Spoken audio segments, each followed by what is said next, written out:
Sebagai gembala pada saat di karantina ini mendengar keluarga ilahi yang diberi tugas, apakah itu memimpin pujian, apakah itu dalam bentuk sharing firman, apakah itu bentuk kesaksian, saya amat sangat bersyukur. Kenapa? Tuhan mulai bukakan pintu pikiran saya untuk melihat itulah apa yang sedang Tuhan kerjakan di gereja kita. Tanpa melalui peristiwa yang mengejutkan ini, saya yakin pujian mereka, sharing mereka akan firman Tuhan, kesaksian mereka pasti nggak sama. Ada sesuatu yang dialami pribadi. Ini sesungguhnya inti. Ini sesungguhnya adalah hal yang amat sangat penting di dalam sebuah kekristenan. Kekristenan bukan cuma liturgi, tetapi kekristenan adalah intimasi, keintiman dengan Tuhan secara pribadi.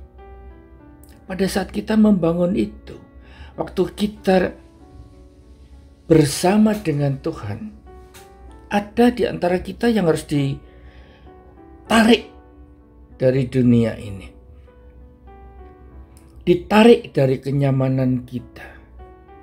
Ditarik daripada euforia kita.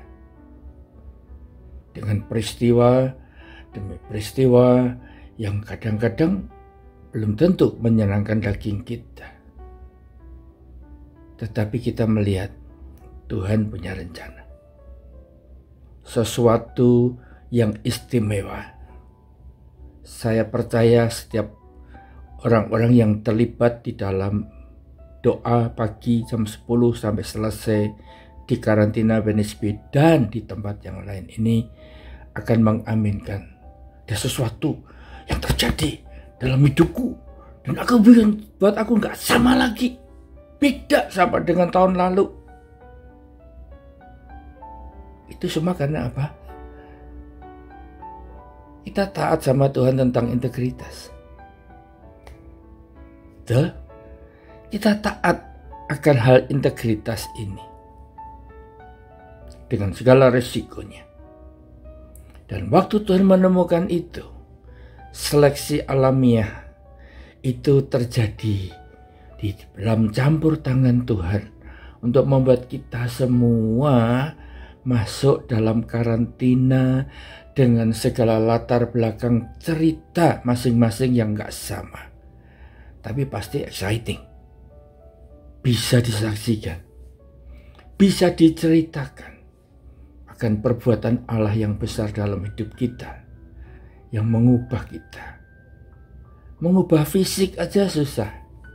Mau jadi ramping, mau jadi cantik, ya, mau jadi kelihatan keren tampilnya, perlu waktu, perlu biaya. Tapi lebih sulit lagi adalah untuk merubah jiwa kita. Tangan Tuhan yang kuat ambil bagian dan membentuk kita, memproses kita, agar supaya roh kita nanti tak bercacat celah, bertemu dengan Tuhan di awan-awan yang permai. Siapkan diri. Hari-hari ini kita sedang menantikan mukjizat. Pray, praise, and worship yang kita panjatkan kepada Tuhan melalui tempat karantina ini mengingatkan saya kepada apa yang dilakukan oleh Paulus dan Silas. Pada itu mereka di penjara, mereka memuji Tuhan dengan suara nyaring. Kita pun lakukan yang sama. Dan hari ini tanggal 14 sampai dengan 15, saya mulai melihat pintu-pintu bukan penjara, pintu-pintu karantina sudah mulai dibukakan buat keluarga ilahi satu demi satu mulai mendapatkan pernyataan. Bahkan ada yang sudah pulang kembali ke rumah masing-masing dengan cerita yang ajaib. Mari Biarlah ini semua kita mengerti. Tsunami of worship yang muncul dari karantina ini mulai membebaskan kita satu demi satu. Nantikan kepala penjara dengan tanda petik. Orang-orang di Departemen Kesehatan ini, mereka mengenal nama Yesus. Mereka percaya kepada Tuhan pada waktunya Tuhan. Saya mengirimkan seluruh hal-hal yang berkaitan dengan Alkitab. Saya bersaksi kepada mereka melalui nomor-nomor yang bisa saya hubungi dengan WA. Dan biarlah Tuhan yang bekerja, bagian saya cuma menanam, menyiram, Tuhan yang memberikan pertumbuhan.